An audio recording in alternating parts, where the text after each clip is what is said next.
Namaste, everyone. Thank you for joining us this evening for another session of Yoga Insights. So today our session is going to feature Singapore-based yoga teacher Sujata Cowlagi. She is the founder and director of Pragya Yoga and Wellness based in Singapore.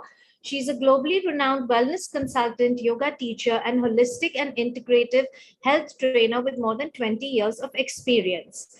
Her teaching style reflects a rich combination of Eastern and Western techniques refined after years of practice and learning.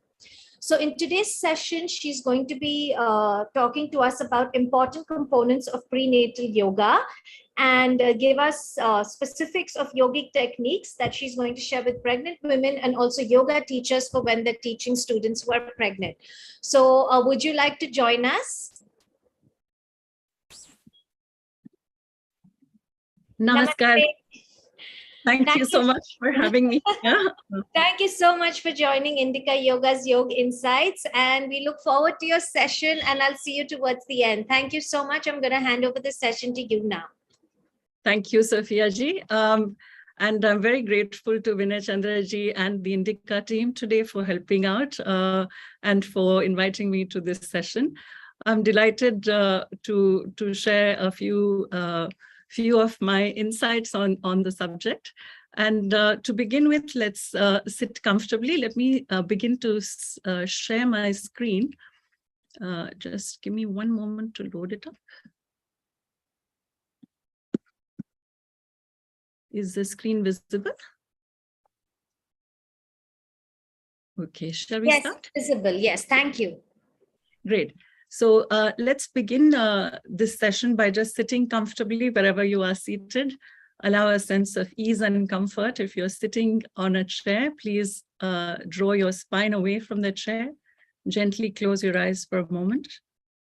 Begin to connect with the feet on the floor and openness in the heart. And gently join your palms together at the heart center. Exhale completely. And allowing a sense of ease and comfort in the breath as well as the spine. Begin to check in and see how you're doing this evening. Have a sense of ease as the breath comes in and leaves your body. Exhale long, inhale fully. Let us begin this session with 3 ohms. Inhale through the nose. Om.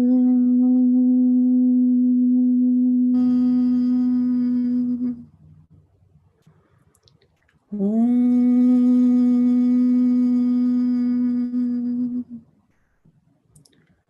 Om.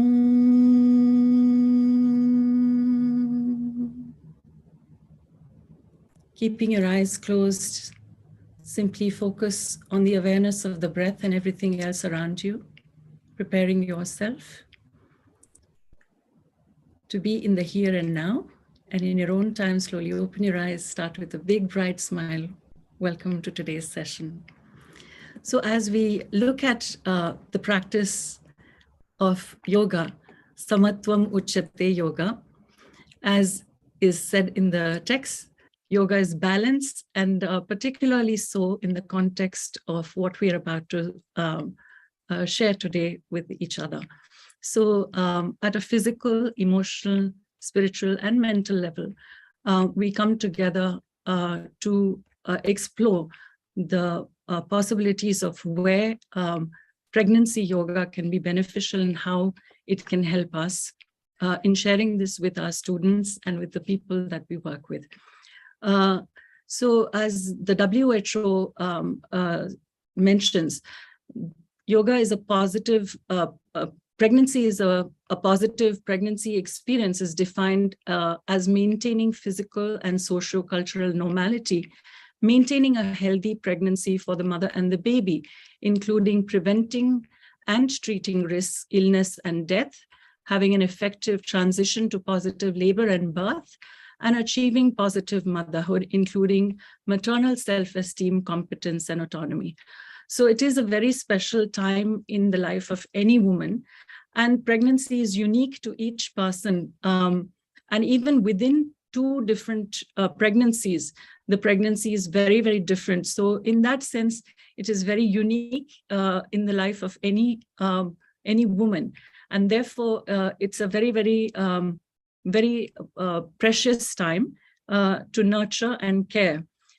So when we look at the spiritual references, particularly in the yoga and Indian traditions, we find that there is a very detailed description of embryology in the Bhagavad Puran, where they talk about how the human embryo, right from the beginning, from conception onwards, develops. And then there are enough references in the Garbha Upanishad, as well as lots of rituals that surround the entire process of birthing. And these are clearly mentioned in terms of what must be followed and the kind of norms that we look at, particularly looking at the Simantoyam, the Garbhadan, beginning with the conception itself, and then the rituals of the 7th month and so on, and Punsavam, where we talk about getting a birth of a particular progeny, and then the rituals after the birth as well. Also, the Taittiriya Upanishad talks about the koshas in the body, which starts with the 5 sheets or layers, as you may, as yoga teachers, be familiar with. So there is a holistic component in which the mother, right from conception to delivery and after, there is a lot of literature and references that are available in as the foundations of the particular practice of prenatal or antenatal yoga. When we look at this in specific, Sushrut Samhita and Charak Samhita, which are Ayurvedic texts, also mention in detail the kind of diet and the kind of care regimen that a woman needs to go through while pregnant. So it's a very rich source that we have in our tradition. The yogic approach, of course, is yuktahara viharasya yukta cheshtasya karmasu yukta swapnava bodhasya yogo bhavati dukkha. So regulation and moderation. So it's a very holistic approach that we look at, rather than being very, treating pregnancy as a medical condition and just going to the doctor and trying to have a baby. It's much more than that, and much more than a very, narrow approach to childbirth. So this holistic approach, of course, is centered around complete well-being and includes very specific diet recommendations, lifestyle, and approach of what a mother puts into her system. So, physically, mentally, looking at things that are beautiful, hearing sounds that are peaceful, and creating practices that are nurturing and holistic in nature. Proper rest is recommended, as well as movement, which includes asana, that we will approach in the latter part of today's session. So looking at these components, one looks at it from a very broad perspective, and how a mother to be is also mothered, and she also needs to be looked after in the way that is very caring and nurturing. The benefits of pregnancy yoga are many, and when we look at the practices, there is a lot of evidence-based research in looking at how yoga is of benefit to the mother and the baby in the womb. The physical strength and stability is definitely enhanced, as well a sense of endurance, which a woman needs to cultivate. So it's not like a sprint run, but like a marathon. So you have 9 months to prepare the body, and preferably, a mother to be is conscious and has looked at or is looking towards creating the happy samskaras within her, or the impressions that will help her through, right through the time that she delivers.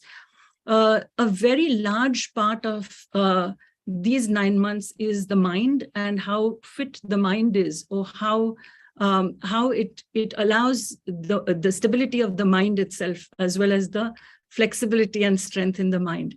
So this also comes from the hormonal balance. We'll talk about the hormones that are involved here, but the ups and downs of pregnancy that you may have heard of or dealt with, it comes into play. And this is a very, very important. Yoga holds the mother and the space in a very beautiful manner. At a physical level, it improves blood circulation, and it also calms the mind and reduces anxiety. A lot of times, particularly in recent times, the mother-to-be lives in an urban situation. She's handling work. She's working with, stresses of the house as well as work, and may have other children to care for. Also, the traditional joint family situation doesn't exist in urban cities where people live in nuclear families. And the wisdom of mothers and grandmothers and their mothers is vanishing because they don't have that sort of ease at home. And they're left to negotiate these things on their own. So anxiety also of the unknown for pregnant mothers who are mothers for the first time, they may come across situations where everything is new and they are afraid. So fear is also another very important part of this. And management of common conditions such as backache, which are prevalent through pregnancy, is so on multiple fronts. We find that yoga during pregnancy is a wonderful way to hold the mother and to work with her in the best way possible. Here's a study and the results of a study that I conducted, which talks about the quality of life. In this study, I worked with 2 maternity clinics and worked with gynecologists and their patients. So we recruited women who were in the middle of their pregnancy. So they had 3 months to practice integrated yoga module, which included philosophy, diet, asana, pranayam, and the other components of yoga, such as chanting, meditation, and relaxation. And we found a lot of women benefited on more than 11 criteria that we looked at, including anxiety, depression, and even scales like happiness. So happiness increased, and women were able to, in general, consider that the quality of life improved after the yoga intervention module. So this was something where women willingly participated in this study, and the results of it were very encouraging. So we were able to isolate practices that were helpful to women, and particularly designed for the pregnancy situation. So this was the results that are pre and post. So you can see clearly that there is an improvement in the quality of life, and the result is significant. So this is an encouraging sign. And a lot of other studies are done and research in this field. So it's a very important aspect, and we find that it's very helpful as we go along. Of course, you are here to get the 5 keys, and let's get started on those ones. So let's look at the first key, Karuna. Karuna is the first key that I think that, as yoga teachers, you will find that it's a quality and a very important key. Now, these 5 keys are not in any particular order, so there's not one more important than the other, but all of them equally important. So when we look at compassion, when a mother to be in the state of anxiety or stress that she might have comes into class, then your practice shouldn't be one more thing that adds to the stress. In fact, it's somewhere where you can play a very important part in sharing and caring. And that in itself will prove to be a very useful quality in your teaching, and it will enhance your teaching or working with pregnant women in a very significant way. So while we look at it in terms of understanding without judgment and just being there sometimes for the person, yes, they may not maybe do the practice perfectly, but this is not a time to push, but it's a time to hold space in a positive manner.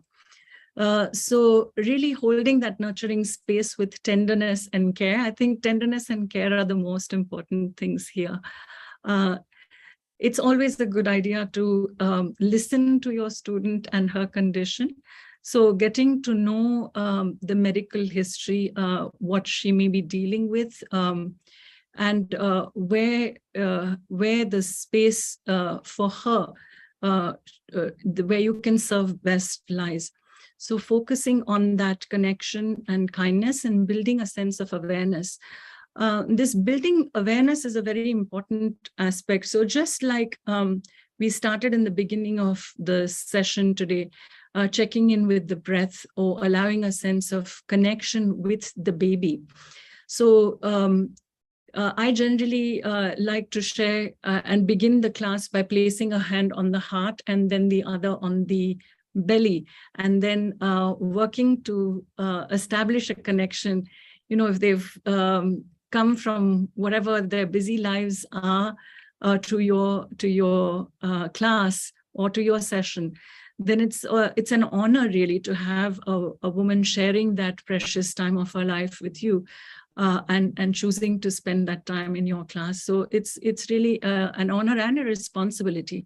So so focusing and giving that attention and that care to the pregnant woman is really very very helpful. So while we talk about compassion in our altruism and in our feeling of wanting to do more for the pregnant student, we might not get carried away. So this just a word there on not giving any advice that you're not medically qualified to do so. So if you happen to be a physiotherapist or a medical doctor, then by all means share that knowledge, that information, and draw upon it to enhance your classes or your teaching. But without that, try to steer clear from that, sticking within the parameters of what your learning and teachings are. Safety is another very important aspect, which is a very crucial part of the practice, because without that, I think it's that's the number one thing. So as they say, first do no harm, and make sure that you have enough space to create practices that are appropriate and modified for all students in the classes. So pratiraksha or safety is the second key.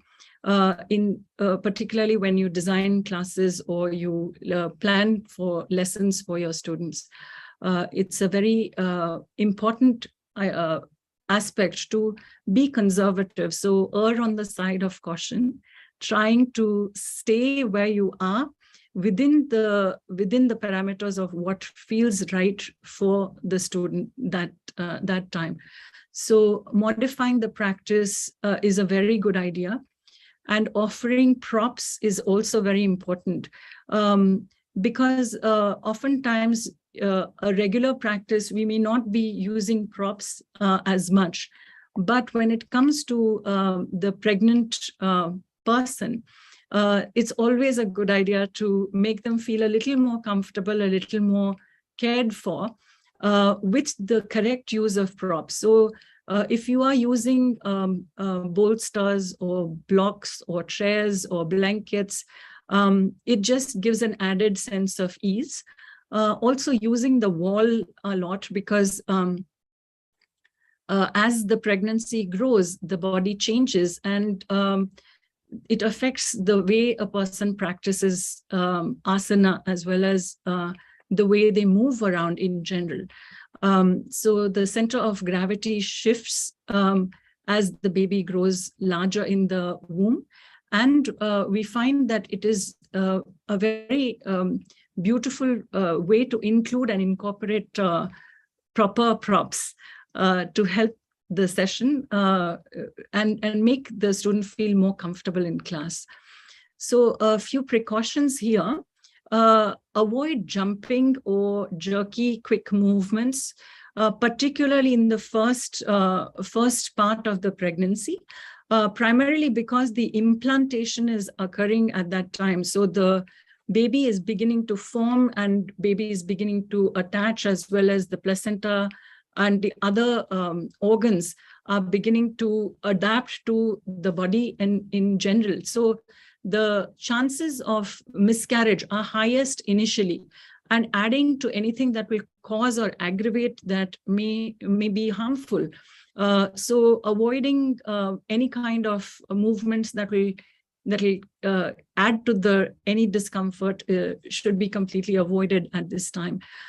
Also, another thing is close twists. So if a person does Ardha Matsyendrasana or those kind of practices, then those will add to pressure in the abdomen, so they should be avoided. Open twists, of course, can be incorporated, but not closed twists. And it's common sense, obviously, not to have anybody lying on the abdomen or the belly. So so these are obvious avoiding or not to do. And being careful. So as you know, as yoga teachers, you will know that there are people from all levels or all different class levels that may attend your session. And they may be a beginner, they may never have practiced, or you may have people who've been practicing for years. So if you have yoginis in class that have been doing inversions for a long time, there is no need for them to stop doing those. But one needs to be careful and cautious of, just doing something without caution or care.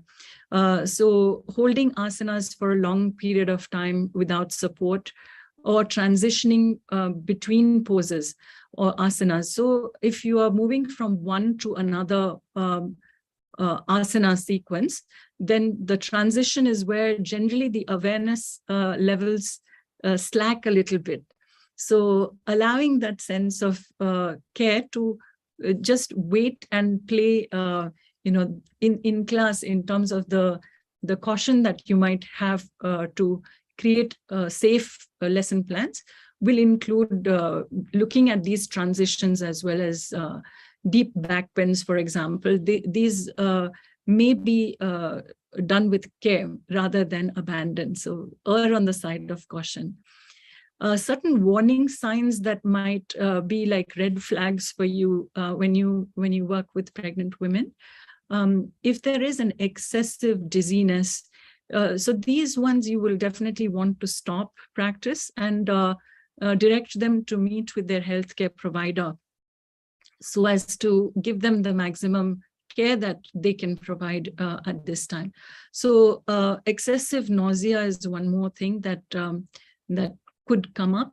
Vaginal bleeding is another red flag.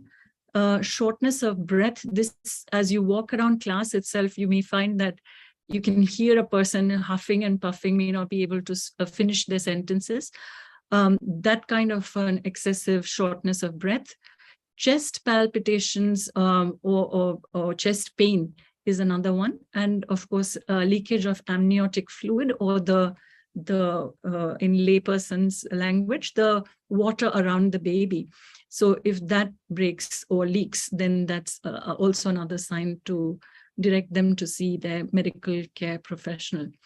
The third key is breathing. The breath is the bridge between the body and the mind, and much more important in pregnancy than any time else. So when we look at the breath itself, the breath is something that a person can learn to over the 9 months, or from the time that they come to your classes.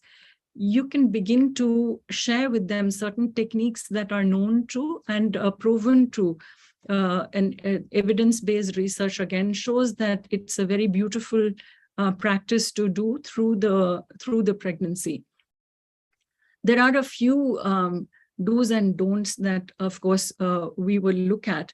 But in general, the mind is what is the most important. As the mind begins to get more strong, a mother feels that much more confident, more courageous, and more able to address her own needs internally as well as externally. And this will be a guide for her to work right through.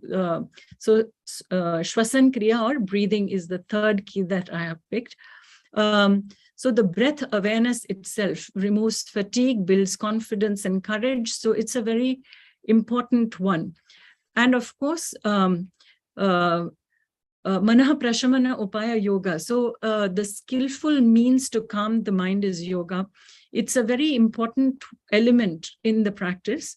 And whatever we do, moving with the awareness of the breath, it will enhance the effect of the practice much more. So it's a very important one. Here, the guidelines, of course, are to avoid completely the retention of breath. So we would be, in classical pranayama practices, some texts go to the extent that, it's not even called pranayama unless you hold the breath or retain it. But in this one case, breath shouldn't be held, or retention of breath should be avoided. And pranayam, Bhastrika pranayam definitely, because it puts added pressure onto the abdomen area, should be avoided as well. So any kriyas or practices that may cause discomfort or create an imbalance should be avoided. So Udyan Bandh, for example, should be avoided because it adds more pressure and compression in that area.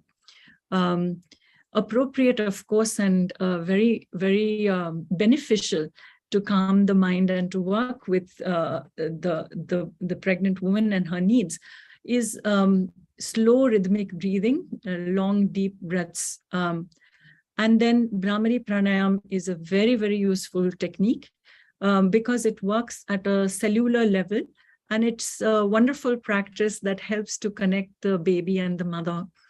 In my own practice of almost 20 years, I have found this to be extremely beneficial to the point that, if we have a group of 20 women practicing together, and after the baby's birth, so the same women would then come to, postnatal classes.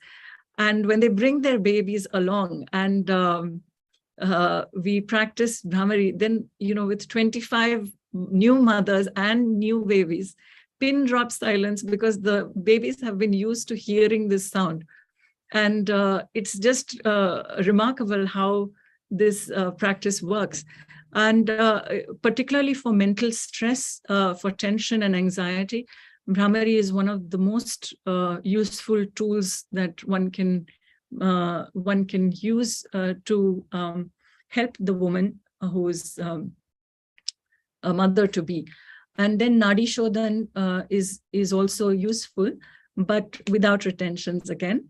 And Shitali and Shitkari as is appropriate in the condition that they may be. So depending on the season or depending on geographically where people are located, that might be very beneficial. Here in Singapore, it's hot and humid usually. And so these practices help to cool down.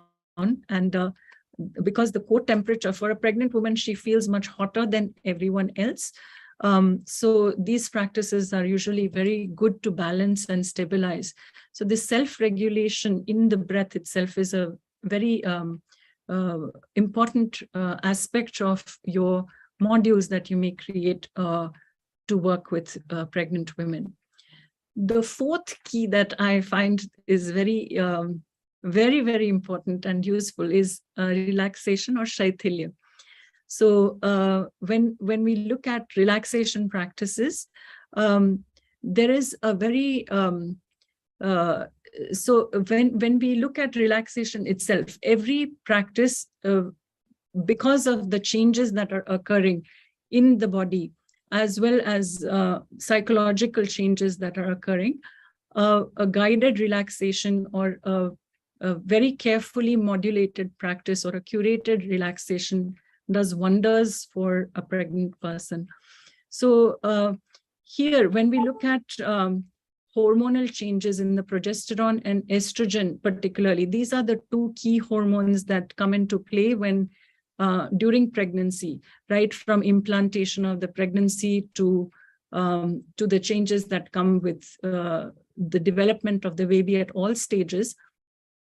This leads to an emotional, mental mood swings or outbursts of emotion. And this may lead to a person becoming very sensitive to external environment. A person may experience anxiety and stress, and its effect is very, very visible on the nervous system. So people can begin to, play out in various ways. The emotions can manifest. So being very supportive and understanding of these fluctuations is very useful right through. So prayatna shaithilyam, and when we look at relaxation, so really letting go, and this practice of saying it's okay, telling a person it's fine, whatever you're going through, I'm here for you without judgment, and being tender and kind and understanding these fluctuations is a very important aspect. Let's look at the effects of stress that a person has. So when we are on autopilot, really, which is most people who, without understanding or without any practices, this is our auto response. So when we are faced with external pressures, so here we are looking at, the environmental factors that a mother-to-be has, the space in which she's living, the work that she may be doing, the occupation that she may have, or the kind of internal challenges that she may be facing. Sometimes there is the pressure of having everything in order, being, a woman who's looking after the family, looking after external other needs of other people in the house and her own. So oftentimes the person's diet and other care that she may be giving herself may also be compromised. She may not get optimal care that she requires at this time. So when a person is in this kind of an autopilot, just going through the motions, as it were, going through those mandatory requirements and going to see the doctor whenever is stipulated, but other than that, not caring too much. So there's that. Then there is a sympathetic and parasympathetic nervous system. So as yoga teachers, you're probably well aware of this one, that our nervous system has two parts to it. And one is the sympathetic nervous system, which sort of both are important and are useful to us, but the sympathetic nervous system is the one that is responsible for our fight or flight response. So when we are faced with danger, it protects us by giving us that instant rush in order to either run away from that or to fight it. But when it gets chronic and it begins to percolate into a chronic situation, and there's no switch off, as it were, then it begins to affect other body systems, particularly the HPA, the hypothalamus pituitary adrenaline cortisol levels. So the adrenal glands secrete cortisols, and these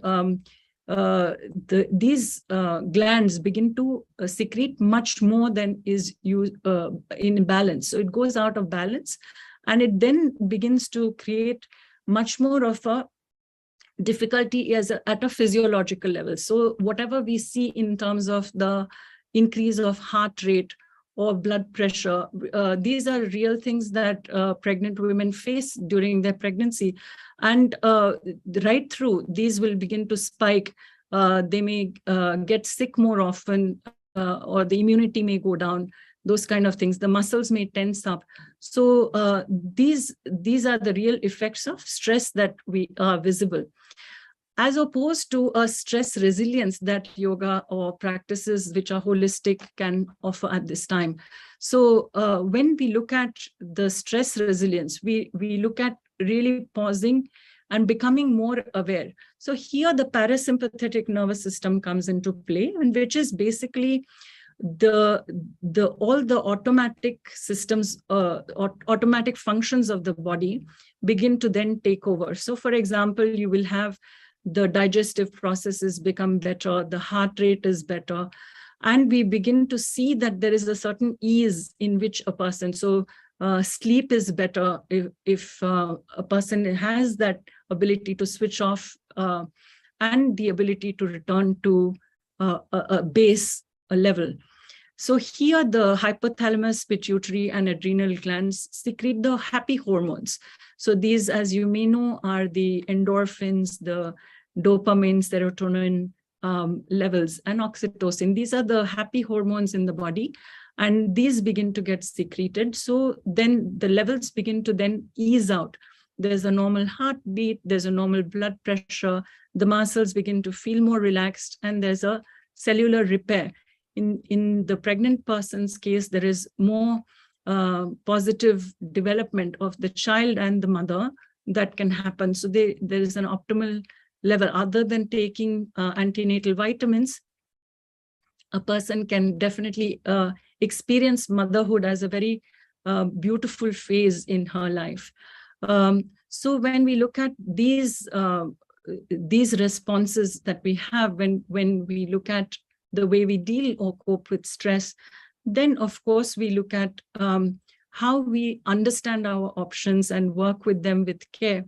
The physical and mental health is better. There's a more robust immune system, an improved sense of healing, and a more pro-social nurturing stance that a person has. So rather than fearing the pregnancy and the challenges or the changes that come with it, a mother-to-be will be able to work better through that entire period.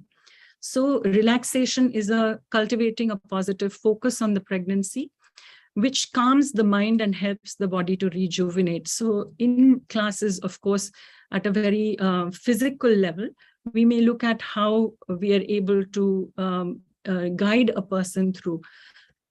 These practices are also very helpful when it comes to building, so complete relaxation with full awareness. When we look at that, then there is a sense of mindfulness.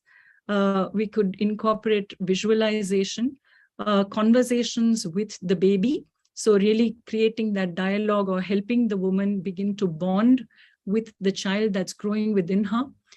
Chanting is a very beautiful practice that again works with sound resonance and is helpful when we practice relaxation with awareness, and meditation as well. So each person resonates better with one or the other practice, and in your classes, in the sessions that you offer, you could perhaps include a short meditation to begin the class or to end the class, and include chanting as part of your practice of teaching. So this will also be something that will be a tool for you to manage.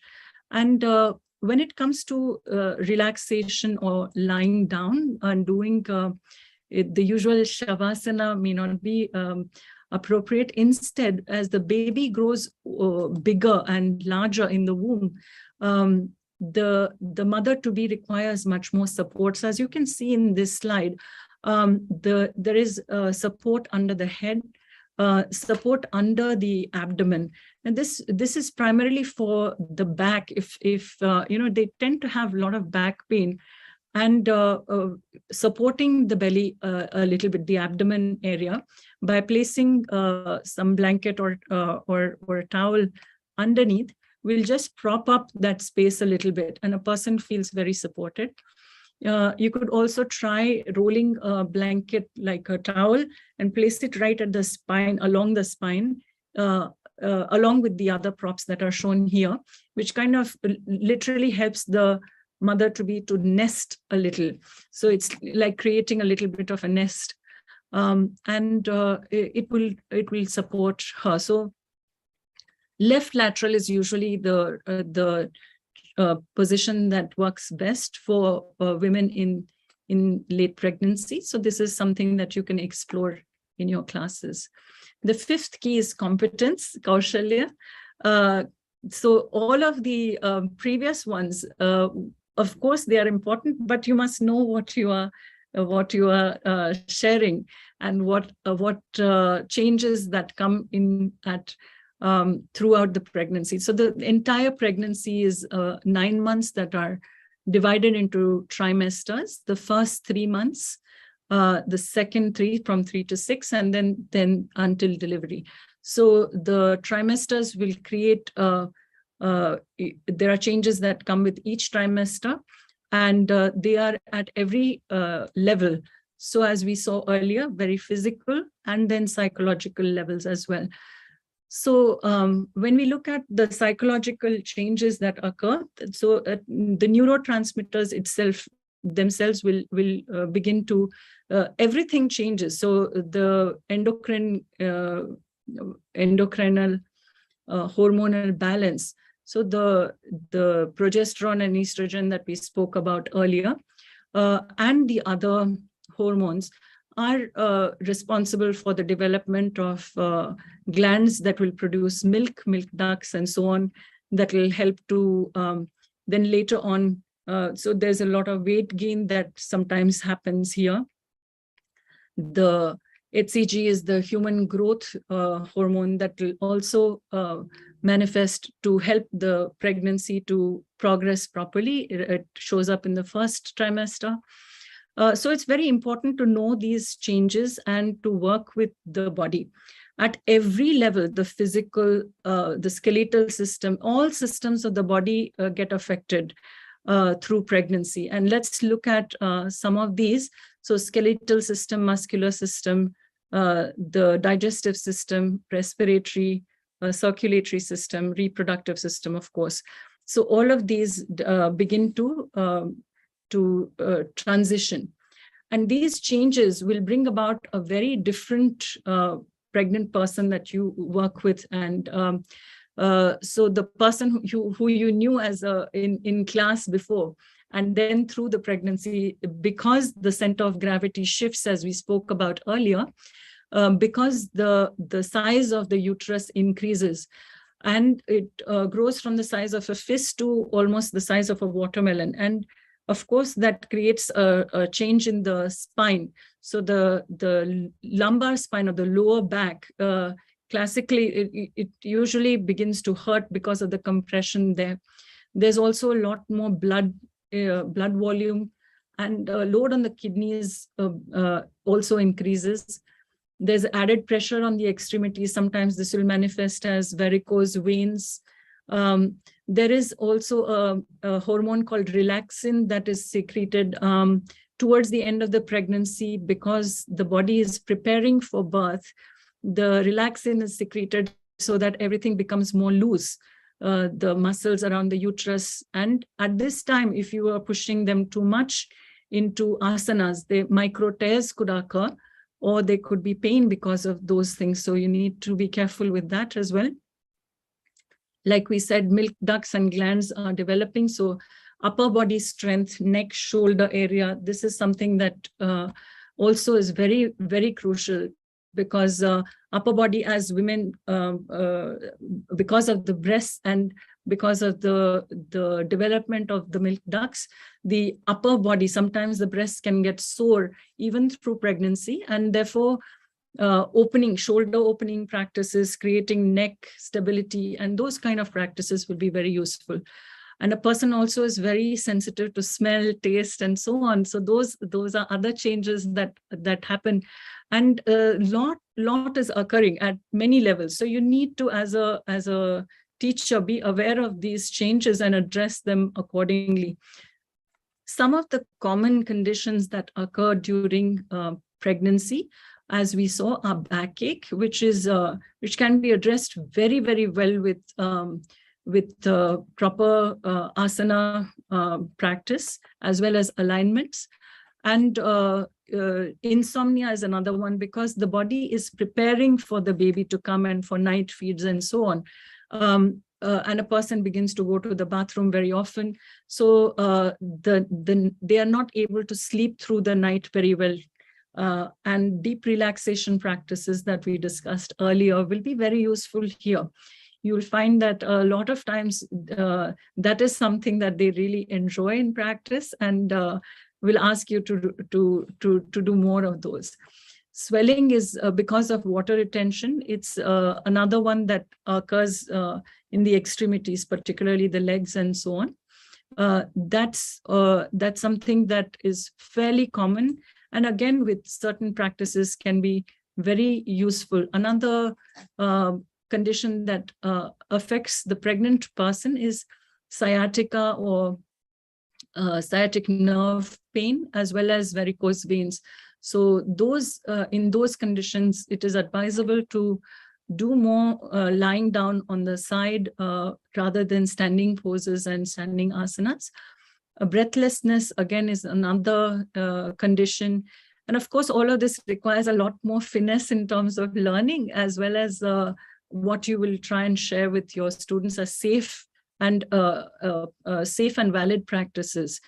Heartburn and constipation occur because the digestive organs, as the uterus grows in size, as the belly grows bigger, the other organs are pushed around and they don't have enough space so the intestines, as well as the digestive other organs, begin to get affected because of the pressure. And so it's very common for women to experience heartburn, nausea, and constipation as well. So a holistic yoga practice or an integrated yoga practice or a module is something that will help to calm anxiety and to work with these common conditions beautifully. So in a nutshell, what happens is, because during prenatal yoga practice, you're working with a bunch of women who are in similar stages or phase in their lives. They bond with each other, they are talking to each other. So it builds a sense of community, it builds a sense of connection. And these children grow up together, they go to school together, and the mothers are still very friendly with each other. So the seeds of it actually are sown in class. So it's almost like you're creating this community, and it grows in the world. It's a beautiful feeling to be part of this and to be working in that space. So when it comes to asana, you must, of course, as we said, for safe practices with appropriate variations. So here, of course, you can see that the same asana can be done differently for different people in different phases. And it will lead to a certain sense of comfort that a person can do right through the day they deliver.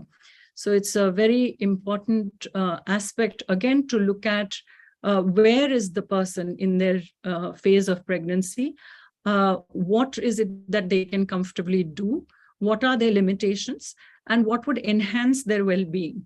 So keeping that at the center of your practice, you may want to then share your teachings with appropriate props and so on. So it's the same or similar position which is done differently based on what a person is capable of. And let's look at support finally. So to make the pregnancy beautiful, you can support a person at every level to the best of your capacity. And I think that that practice, that support, that mothering of a mother as she prepares for her own pregnancy, you as yoga teachers will be able to, and we as yoga teachers can help and walk alongside this beautiful phase and this precious part of their lives. So with that, I will end my my presentation, and I'll invite Sophia back in if she's around. Namaste, everyone. Thank you so much, Sujata ji. That was so insightful and so important. And thank you so much for taking the effort to do this entire session and for your slides. They had so much information, and thank you so much for putting in the effort. And I'm sure our participants have learned a lot today. So yes, anyone has any questions, now's the time. We have two already from Rahul G. I'm not sure if these are questions or observations, but he's saying, ma'am, can you also tell us about natural delivery, which is generally painless? And his second question is, can dance be done through 6 months of a pregnancy? Okay, I'm not a qualified dance teacher, so I'll probably not be the right person to talk about dance if there's a particular style of dance that you're referring to, Rahul. But I would say movement is very beautiful. Movement to music is even more beautiful because babies can hear in the womb. So the thing is, whatever grooves that we listen to, whether it's mantra or whether it is music, it's a very, so if you are a teacher, this is something that you would also want to try and include in your practice. So if you're playing music, it's a very, it's a very important part or element of your class, and you can choose the right kind of music for the baby and the mother to move to. So it's a great tool. Again, if you are a singer or you happen to be a singer, then include that in your classes or sessions. Yes, so dance is a very good one, and moving to music is a very beautiful part of what a mother can do. So that's an enormously beneficial practice to include in your sessions or teachings. And natural delivery. So that's the other thing that I wanted to address. It's a great question, so thank you for it. Natural delivery is something, so the whole process of childbirth is natural. It's not medical. It's not something that we, birds and animals and the entire creation, other than human beings, deliver normally in natural situations around us. So as human beings, it's a very sacred space that we have, and nurturing that is beautiful. That said, there are a lot of specific complications that can arise in a mother. The pregnancy may not be implanted correctly. There may be incompetent cervix, so certain technical issues that may be inhibiting a natural delivery, the position of the baby, or multiple other medical conditions that can play into why a person cannot deliver naturally. But a normal natural delivery is something that we can go through and tutor ourselves. So as we said, a positive focus on pregnancy rather than the fear factor, which a lot of societal things or images that we see in the media, etc., oftentimes look at that. So we would encourage going through a very holistic space and saying, you're bringing a new being into this world. It's a very, the most wonderful thing that you can do. So a natural birth is something that mothers aspire for, but a lot of women would also, there is an increasing number of women who choose to have C-sections for other reasons. And doctors also. So I think there's a dialogue needed somewhere where we are communicating this well here. But again, with awareness, a woman can have a very memorable. So you ask any person, any woman who is delivered, she will not forget her childbirth and that time. So it's a very, very precious feeling. And I would encourage that with all the tools that we've spoken about, it's a wide array, that you can have in your at your disposal, that you can then begin to design very beautiful, supportive practices for your students. So I think that's very helpful.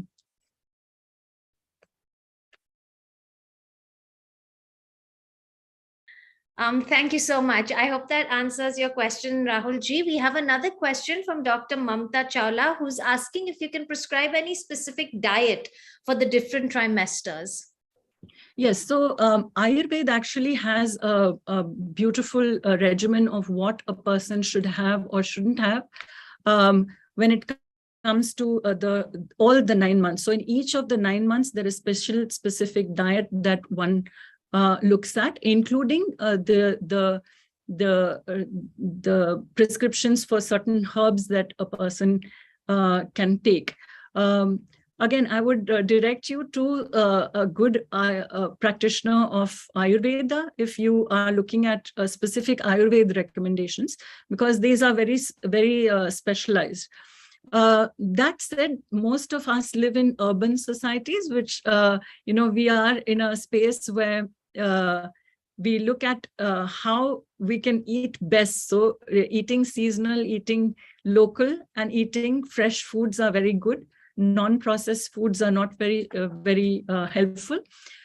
Initially, because there is a lot of cell replication, because the baby is growing, and there is adapting to a new being in in the body. So the body requirements change, nutrition changes. So of course, you're taking more calories, eating more iron and folic acid kind of, folate-rich foods, because they are very useful and help to prevent certain deformities that might be occurring. So those are things that are very good for a pregnant person to have. As pregnancy progresses, she will then move to eating for more endurance, and then finally for delivery, she needs to eat things that will help her to have a smoother delivery. So again, a balance of proteins as well as other things that she may require would be helpful. In the end, sometimes they will have prescriptions like saffron and other things that will help to create, and then inclusion of methi for lactation after delivery and other foods. So again, go back to our traditional roots. I would say those are very helpful. You're muted. Oh gosh, sorry about that. Thank you so much for that answer. I think that's all we have for questions today. And Mamta ji saying thank you so much for the answer. Thank you so much for tuning in. So before we end the session, I'd like to make a few announcements, please. First of all, we have a few very interesting courses going on at Indica Yoga. We have the Indica Yoga Foundation course, the first Indica Yoga Residential Foundation course, which is going to start from the 1st of August and run for 10 days till the 10th of August. So anyone interested can please find all the details on our website, indicayoga.com, and this will be held at the Indica Ritambara Retreat in Bangalore. So this is one session that's happening. And then we have a very exciting retreat coming up in Goa, which is going to be beautiful. Goa in the monsoon. This retreat is being held with Hatha Yoga teacher Alisha Netalkar. It will be held from the 28th of August to the 3rd of September at Satsanga Retreat in Goa. So again, to register for this and for further information on this retreat, please log on to our website, indicayoga.com. Thank you so much. Thank you. And also for everyone watching, as always, this session has been recorded. It will be available on our YouTube, on the Indica Yoga YouTube channel, as well as the Indica Yoga social media like Facebook, and also on our website. Before we leave, Sujata ji, would you like to share your email address or contact details with us for any of our participants who'd like to get in touch, please? Sure. So the email address is yoga with Sujata, YOGASUJATA with Sujata at gmail.com. So yoga with Sujata at gmail.com. That's the email address. And www.pragyayoga.com is the website.